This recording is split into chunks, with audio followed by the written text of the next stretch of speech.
The 2024 NFL Draft will be here before you know it. We'll, of course, be live for the draft, and we'll have tons of coverage leading up to it. So don't miss out. Hit that sub button for free right now.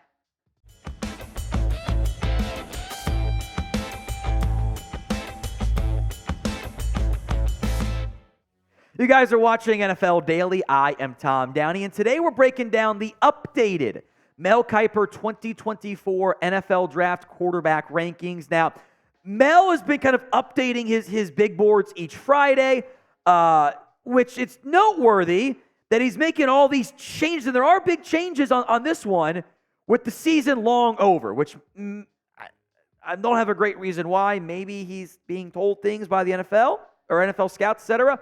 Who knows?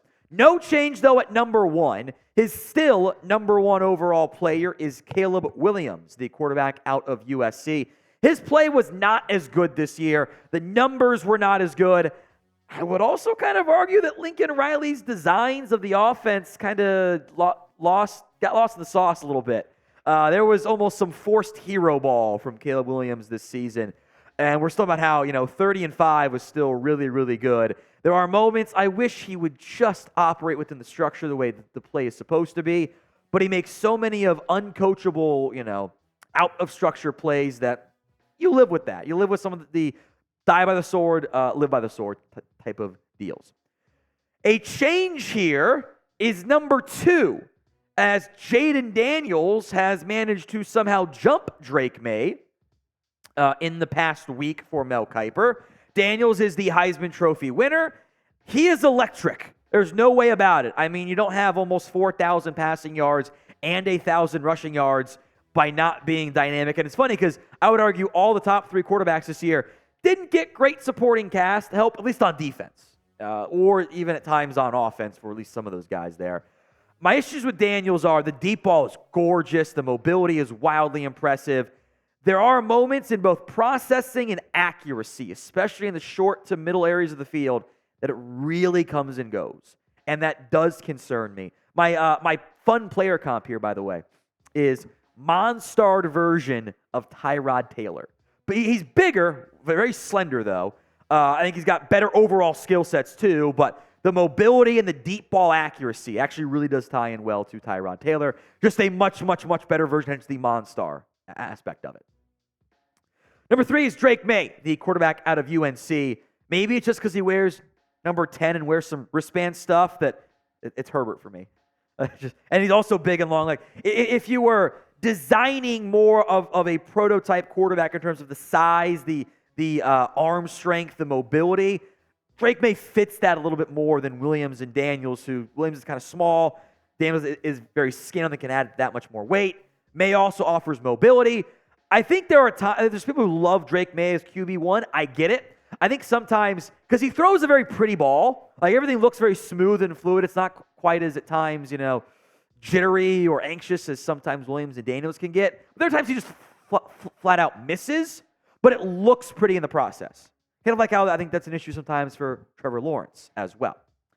Who is your quarterback one? CW for Caleb Williams, JD for Jayden Daniels, or DM for Drake Maye? Go ahead and sound off for me at the pinned comment of today's video, especially if the ad comes here on YouTube.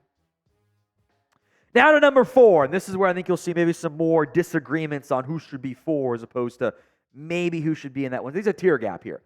J.J. McCarthy out of Michigan. There's a lot of things to like and a lot of things to be scared about. The up and downs and just the inconsistencies and the boom or bustness of McCarthy is very real. It's actually really good on third downs this year, outside of the Washington game, which is noteworthy because that was the biggest game of his career, Almost 3,000 passing yards, 22 TDs, only 4 interceptions, does offer mobility, offers some really good arm strength. There are times he even forces it. He's young, though. He's younger than this next group of tiers, got guys at 5 and 6. And if you are patient with him, I think there is franchise quarterback upside. There's also a concerning downside of he flames out, he's a huge bust, and there you go. Number 5 is Michael Penix Jr., the quarterback out of Washington. If you just flip even the highlights of the lefty to the righty, it looks fine. It's a little low, like in terms of like kind of not loopy, but kind of flattened on the release. It's fine. The big concerns for Penix are, A, how does he handle pressure and being moved off the spot? He's not a great athlete. He can move a little bit, but especially against Michigan, you saw some issues he had previously. Getting moved off his spot didn't go very well for him at times. And the biggest thing is the medicals. He's had 4 season-ending injuries. He played more than 4 years, by the way. He's actually kind of an older prospect. But the deep ball accuracy is also very good. Throws a pretty solid one. There's enough arm strength there, too. Do you trust the medical, and do you trust enough of the pocket awareness and presence that other guys have better than he does? Now, if you want an NFL jersey, you can get one for under $100. Go to chatsports.com/jersey deal. They've got Josh Allen. They've got Mahomes. They've got Kittle. They've got men's. They've got women's. They've got all kinds of jerseys for you under $100. Go to chatsports.com/jersey deal. We'll make sure that link is in the comment section and the description of today's show. Number 6 is Bo Nix. Now, the Auburn version was an undraftable football player. The Oregon-only version is actually far more intriguing, and I wouldn't rule out him going in round 1, even though I'm not sure I'd do that. The numbers are awesome for Bo Nix in that Oregon offense. He was moving the ball consistently, but there was a lot of fake yardage in there. And what I mean by fake yardage is this is a good thing for a college offense. You should run a Mickey Mouse offense. You should run one that has a lot of RPOs and screens and one-read stuff because it works. It works so well at that level. But in the NFL, the things that will make or break you as a franchise quarterback is not that stuff. You can't have nearly 1,000 yards in screen yardage in the NFL. It's just not going to work that way. Nix, I think he offers really great mobility. I value that. There is I think a potential NFL starter here in Bo Nix. But is it a low-end starter or is it a top 15 starter? And if you're not getting top 10 or even top 15 starting quarterback play, is that really worth that first-round pick? That's the question you got to figure out for all 3 of these guys, and if you think they're going to get to that point. That's probably a bit more so for McCarthy, who's much younger than Nix and Penix is, by the way. So pick a QB of this next tier. JJ for JJ McCarthy, BN for Bo Nix, or MP for Michael Penix Jr. Remember when Spencer Rattler was the future number 1 overall pick? I do. Oh, how the turntables sometimes. Rattler was he was awesome in 2020 at Oklahoma. There's no way around it. 28 TDs, 7 TDs, and the whole point was he's going to take a step forward. He's going to be even better, and then he didn't. And lost his job to Caleb Williams. Goes to South Carolina, and it was okay. Supporting cast wasn't great. He's going to be a very interviewed prospect because even you saw it in that Netflix show, QB1, I think it was Netflix. Maybe the leadership isn't always there. That's something that has to be sorted out. Sounds like it was much better in South Carolina. The arm is there, but is everything else beyond the arm there? We'll see.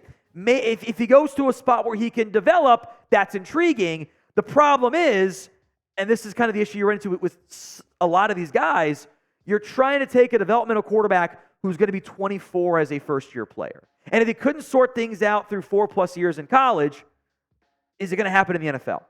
That's the concern you run into with some of these older guys. Number 8 is Michael Pratt, who I wouldn't be shocked if he's the 7th quarterback taken in this year's class. There are some things he does very, very well.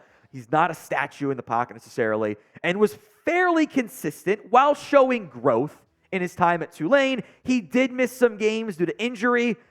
Again, I think some of the Tulane stuff was easy and simple, and that will also raise concerns for teams. But if you're looking for, if there is a day 3 sleeper at quarterback, maybe Michael Pratt is the guy that makes sense. Next up is Joe Milton, who will also be 24 years old. This is going to come in March for him. The arm is maybe the best in this class and maybe a top 5 arm in the NFL. He has a howitzer attached to it. The problem is It's like trying to fire a rocket launcher in COD. You don't always know where it's going to go. It might just miss a little bit. And that's been the story of Milton's career. He was much better in Tennessee, but all the issues that still exist, you go, he was there in college for 6 years.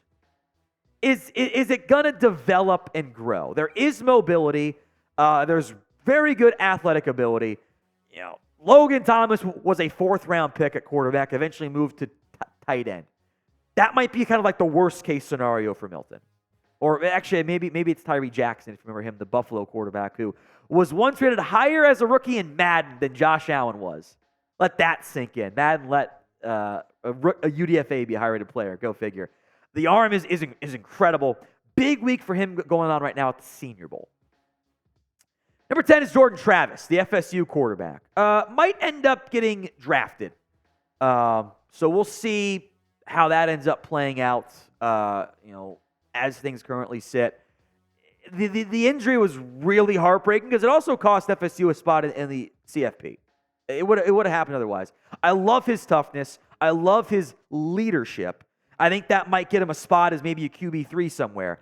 I don't know if he has true starting talent and ability. He was also, by the way, in college for 6 years. He was actually a transfer quarterback. Of that list, very few quarterbacks didn't transfer. It's kind of crazy to think about that this entire quarterback class, top guys, the guys who didn't transfer were Drake Maye, J.J. McCarthy, and Michael Pratt. Everyone else transferred. Kind of crazy how much college football has changed. He turns 24, by the way, in May. So who did Mel Kiper leave off his quarterback rankings? Maybe some guys you like. Sound off for me in the comments section right now. Remember how I mentioned transfer quarterbacks? I can expand this list to top 15-ish, give or take, and you've got a lot of transfers on here as well. Sam Hartman, Wake to Notre Dame. He's also kind of pretty old. Devin Leary, NC State to Kentucky. Austin Reed was at Southern Illinois, West Florida, and Western Kentucky. Brendan Armstrong was Virginia and NC State and all these different schools. He's kind of bounced around in recent years. The other Tagovailoa is at Maryland. Tried to get it an extra year. Did not get it in the end. There are some interesting teams, or interesting prospects, but these guys don't scream, future starter, maybe backup at best.